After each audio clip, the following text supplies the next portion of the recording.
Amén. Bueno, entonces hoy vengo a hablarles sobre Santa Edith Stein. Tengo que confesar que de todos los modelos de santidad de Atleta Christi, era de los que menos me llamaba la atención aprender. Mi modelo de santidad es la Madre Teresa. Pier Giorgio Frassati siempre ha sido el otro que me llama constantemente, pero cuando dije que sí a este reto, fue un placer como que sumergirme en la vida de esta santa y mucho que aprender de ella. Entonces, muchos la conocen como la santa judía alemana que se convirtió en católica, doctora de la iglesia, pero hoy vengo a mostrarles un poquito más de la vida de ella. Entonces, ella nace el 12 de octubre de 1891 en Breslavia. En ese entonces, Breslavia pertenecía a Alemania, aunque hoy en día es parte de Polonia. En realidad se llama Wrocław hoy en día. Y su nacimiento coincidió con la fiesta de Yom Kippur para los judíos. Como ella era judía, esto fue especial para su mamá, que ya les voy a hablar de ella en un momento, porque era súper apegada a todas las tradiciones. Nació en el seno de una familia judía súper disciplinada, conservadora, apegada a todas las tradiciones. Eran 11 hijos y ella era la más pequeñita del matrimonio. Ella es Augusta, la mamá de Edith Stein. No les conté, su padre Siegfried y su madre Augusta. Pero les quiero hablar un poquito de ella porque es una figura bien importante para Edith. Siempre insistió mucho en la importancia de su fe judía, en seguir la fe y en cómo la fe le daba la fortaleza para seguir adelante. Y de hecho ella con 11 hijos se queda viuda cuando Edith, que es la más chiquita, tiene apenas 2 años de edad. Entonces es una responsabilidad bien fuerte y estamos hablando finales del siglo XIX, o sea que madre viuda con tantos niños tenían una empresa maderera y ella queda al frente de todo eso. Y digo que es muy especial porque Edith desde chiquita ve la fe de su madre, pero no se siente identificada. Y a medida que va creciendo, cada vez como que es más evidente esa desconexión que ella tiene con la fe de su familia.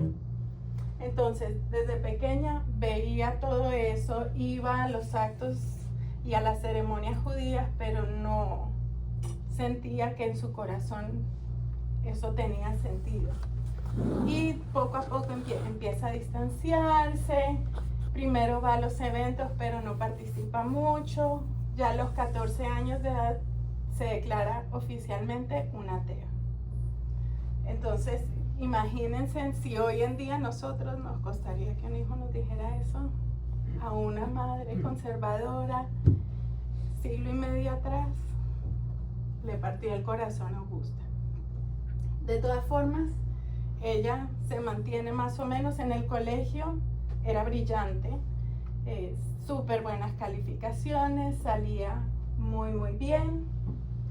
Y cuando se gradúa, ella decide tomar un camino poco convencional y en vez de quedarse con su familia en su casa, decide que ella va a ir a la universidad.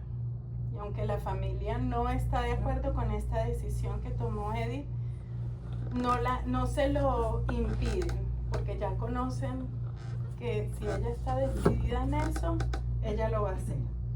Y la búsqueda que ella tenía realmente era que ella se cuestionaba si Dios nos ama tanto, porque hay que buscarlo, porque hay que estar buscándolo tanto para poder encontrarlo.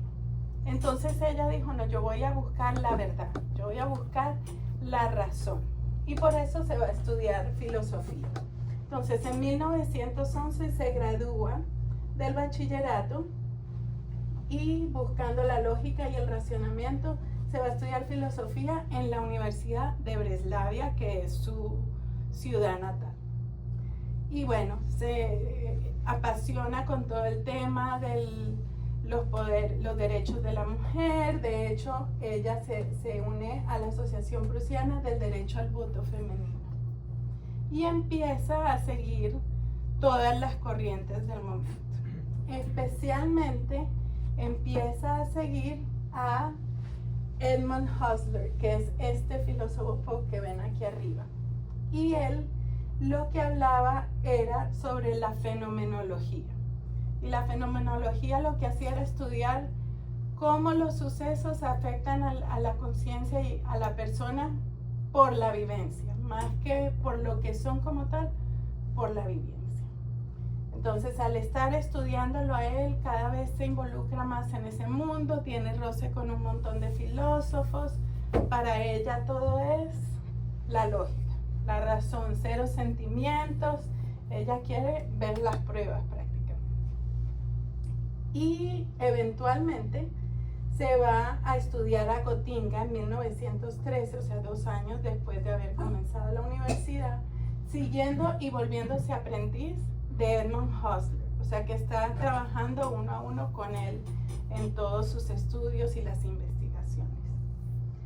Y en ese entonces empieza también a conocer a Max Scheler y le llama muchísimo la atención todo el trabajo de Max Scheler, que lo están viendo aquí abajo, porque es el único que defiende la fe católica de todos los filósofos. La mayoría eran ateos, pero Max Scheler como que le abre la puerta a Edith de que es posible mantener tu fe y seguir buscando la verdad. Entonces empieza como, ya no es tan cerrada a la fe, igual no está convencida de su fe judía, sigue sintiendo esa desconexión, pero como que va abriendo ahí la ventanita. Sigue trabajando con Husserl. Y viene la Primera Guerra Mundial.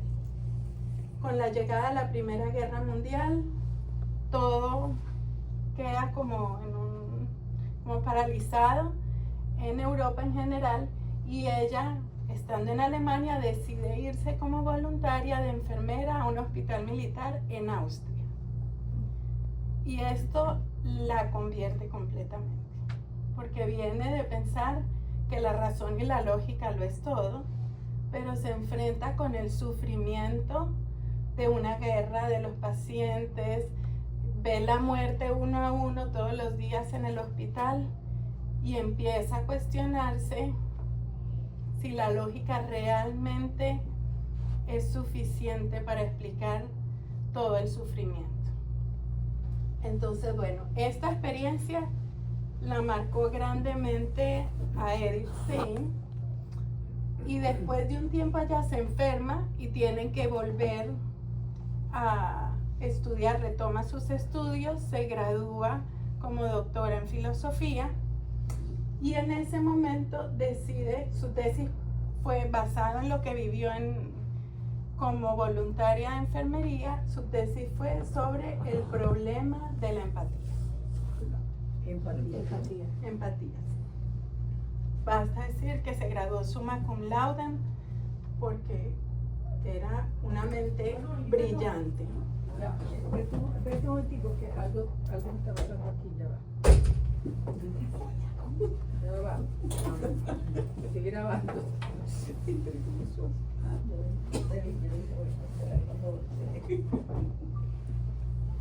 Dale.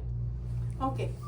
Entonces, bueno, se gradúa como doctora en filosofía summa cum laude y va a visitar, se entera de la muerte de un compañero de ella y va a visitar a su viuda. La viuda, su nombre, su compañero en 1917 era Adolf Reinach. Aquí en la foto vemos a Adolf y a su esposa.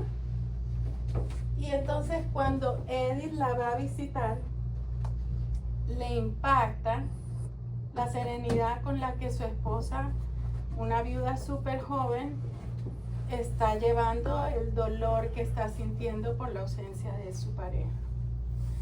justo unos añitos antes de esto, a ella le había impactado que estaba en medio de la ciudad y se dio cuenta como una mujer común y corriente en medio del día entra a la iglesia, habla con Jesús y vuelve y sale. De hecho, se ve en sus biografías que pone: esto fue para mí algo completamente nuevo. Una persona entró en la iglesia desierta, como si fuera a conversar en la intimidad. No he podido olvidar lo ocurrido.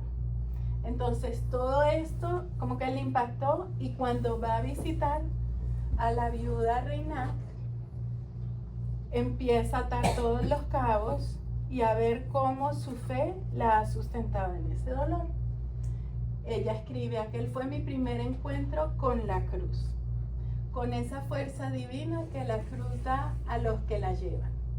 En ese momento mi incredulidad claudicó, mientras la luz de Cristo se alzaba en mi corazón. Entonces ya se abre, ya reconoce la importancia de la cruz, y desde ese momento ella va a vivir atraída por la cruz todo el resto de su vida. Y empieza como en esa búsqueda de más, pero aún no se termina de hallar al 100%. Un par de años más tarde, en 1921, Edith va a visitar a la familia Conrad Mauritius. Aquí ven a Hedwig, que es la amiga de Edith, y los está visitando. Y bueno, eran noches de conversación, se acabó la velada, todo el mundo se va a la casa a dormir, pero ella decide pasar por la biblioteca de la familia y al azar toma un libro, y es la biografía de Santa Teresa de la Cruz. Entonces ella empieza, y siempre súper ágil con la lectura y todo, empieza a leer la biografía y se embebe en toda la vida de Santa Teresa de la Cruz. En una noche terminó la biografía, y al terminar dice: esta es la verdad. Esa fue como que lo que la terminó de convencer de su fe.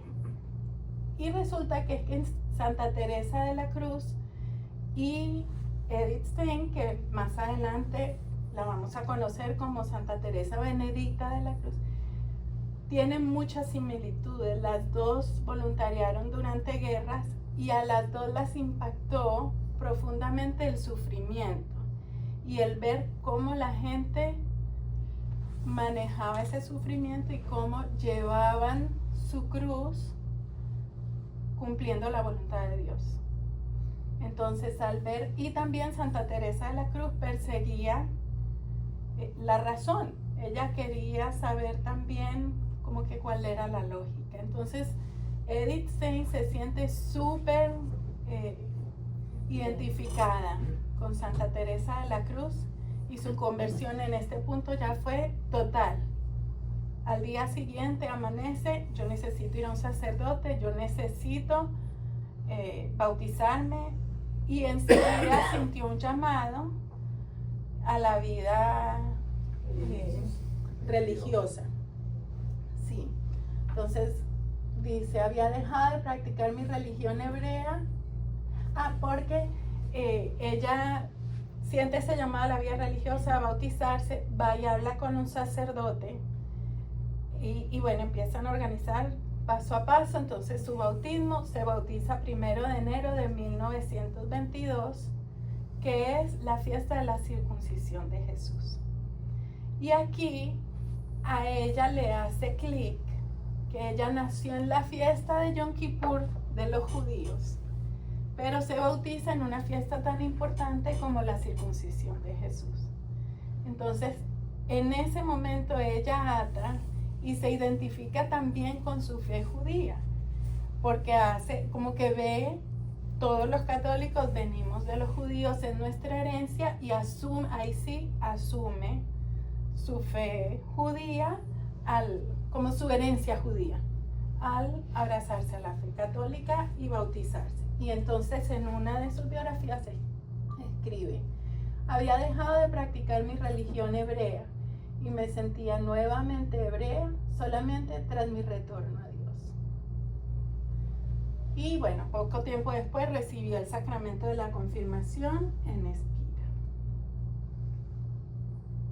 Ahora aquí empieza la nueva vida para Edith y empieza con retos. El primero de ellos fue ir a su madre, que era súper tradicional, apegadísima a su fe judía, a decirle que ya no solo era atea, sino que era bautizada católica. Entonces eso para su mamá fue como una espada en el corazón. La seguía amando, pero era una herida ahí que había en esa diferencia de fe que tenían las dos. Sin embargo, lo aceptaba. Ahora ella sigue con la intención de meterse 100% en la vida religiosa. Sin embargo, empieza a tener consultas con sus directores espirituales y le dicen, no, tú tienes que ser una testigo de tu fe para el mundo, y con todo lo que tú has estudiado y todo, tú tienes que dar testimonio de esa fe que tú tienes y toda tu experiencia y tu conversión.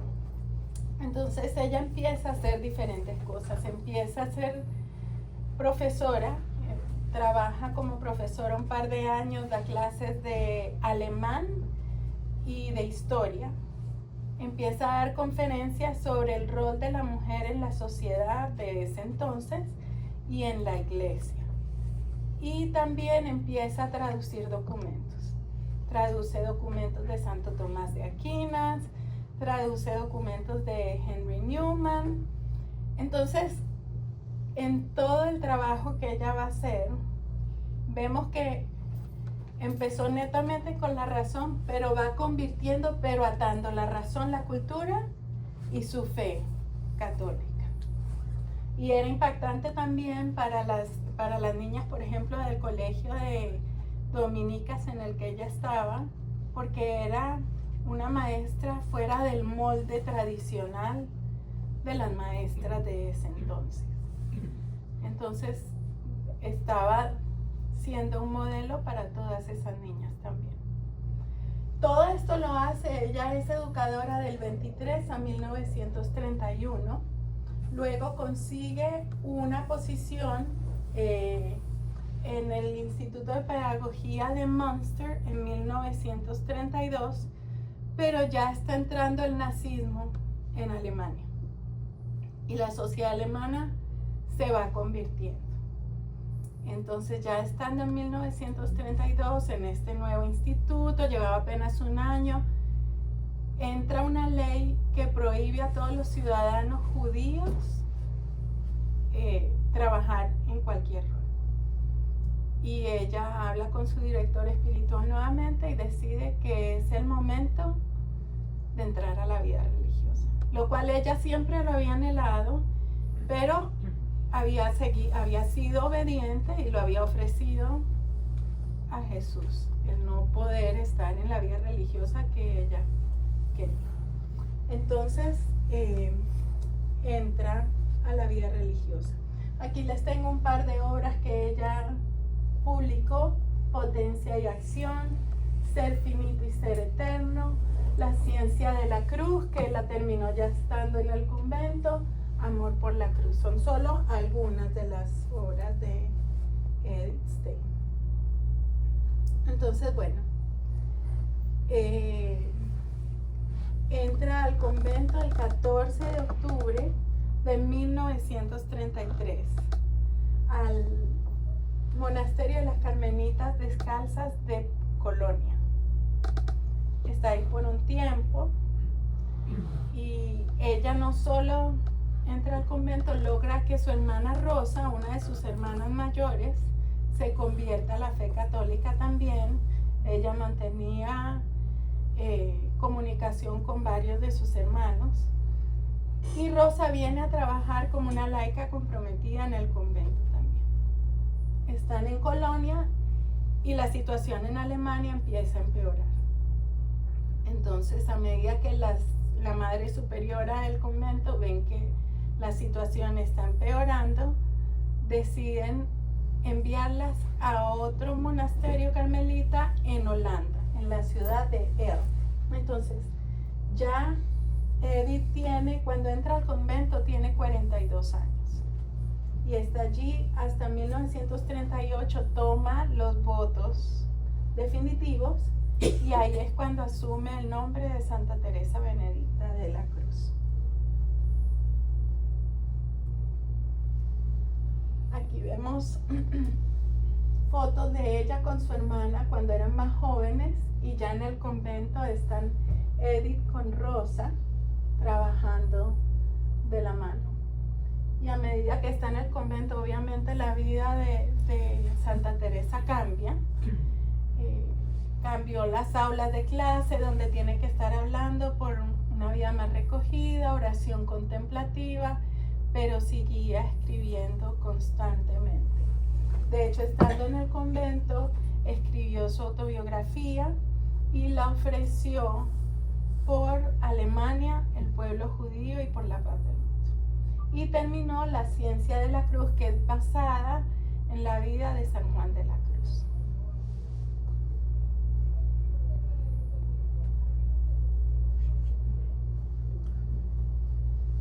Estando allá en Holanda, pensaron que iba a ser suficiente para evitar la persecución que estaban sufriendo toda la comunidad judía, pero el 2 de agosto de 1952 llegó la Gestapo al convento. Inicialmente las hermanitas trataron de esconderla, la madre superiora, cuando tiene que dar la cara, no sabe qué hacer, y Edith sale valientemente y dice: aquí estamos, porque le dicen: venimos buscando a Edith y Rosa Stein, que eran ella y su hermana. Y de hecho, Rosa, muy temerosa, y Edith le dice: no, no, Rosa, vamos al encuentro de nuestro pueblo. Y ella dio un ejemplo bien bonito de su fe, porque aún en ese momento de angustia en el tren, los niñitos, las mamás angustiadas con los niños chiquitos, ya cuando llegaron al campo de concentración, todos los que sobrevivieron y tuvieron la oportunidad de verla o en el tren o en el campo de concentración, decían que ella se mantuvo totalmente serena, consolando a todos los que estaban a su lado, dándoles ánimo. Entonces fue un testimonio de fe hasta el final, incluso con su hermana también. Cuando llegan a Auschwitz, los separan en 3 diferentes filas, y había una fila para los ancianos. Tanto Rosa, que era mayor que Edith, como Edith entran en la fila de los ancianos y directamente los llevan a la cámara de gas. Entonces Edith muere el 9 de agosto de 1952 en Auschwitz. Y como dato curioso, ella y San Maximiliano Kolbe, los dos murieron en Auschwitz. Ahora, les voy a leer una frase que dijo el Papa Juan Pablo II. Nos inclinamos profundamente ante el testimonio de la vida y la muerte de Edith Stein, hija extraordinaria de Israel e hija al mismo tiempo del Carmelo. Ahora, como ella estaba con las hermanas carmelitas, todo su testimonio se empezó a regar muy rápidamente en Alemania y luego en Europa. Se me olvidaba comentarles que toda la aprehensión de ellas y eso pasó porque hubo una carta. Inicialmente la comunidad católica fue un poco diplomática con los nazis, pero en 1952 unos obispos le hicieron una carta a los nazis, a los directivos del partido nazi, reclamando el trato a la comunidad judía. Y ahí es cuando se desata la decisión de ir tras todos los judíos convertidos al cristianismo. Por eso es que aún ellas siendo católicas, las buscan y las condenan inmediatamente. Ahora, toda la comunidad carmelita fue testigo de que ella murió en martirio. Los testimonios de la gente que pudo compartir con ella en el campo de concentración, y se empezó a regar su testimonio por toda Europa. Entonces su canonización fue caracterizada por la velocidad en la que todo se dio. Entonces primero la beatificación fue en Colonia el 1 de mayo de 1987 y la hizo el Papa Juan Pablo II, súper multitudinaria. Y después, en 1997, o sea, solo 10 años después, viene el milagro de canonización para Santa Teresa Benedicta de la Cruz. Y se trata de una niña, hija de laicos que estaban súper involucrados en una iglesia donde la comunidad carmelita era bastante grande. De hecho, el nombre de la niña es Teresa Benedicta McCarthy. La niña tuvo una intoxicación con paracetamol o con acetaminofén y tuvo un daño hepático severo. Entonces los doctores no daban ninguna posibilidad de mejoría y prepararon a la familia para que eventualmente la niña falleciera. Sin embargo, esta familia, conociendo la historia de Santa Teresa Benedicta de la Cruz, empezaron a rezar por su intercesión y la niña se sanó milagrosamente.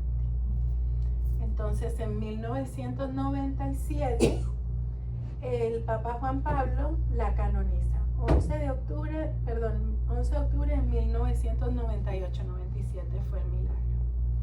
Y luego, en 1999, la nombra copatrona de Europa.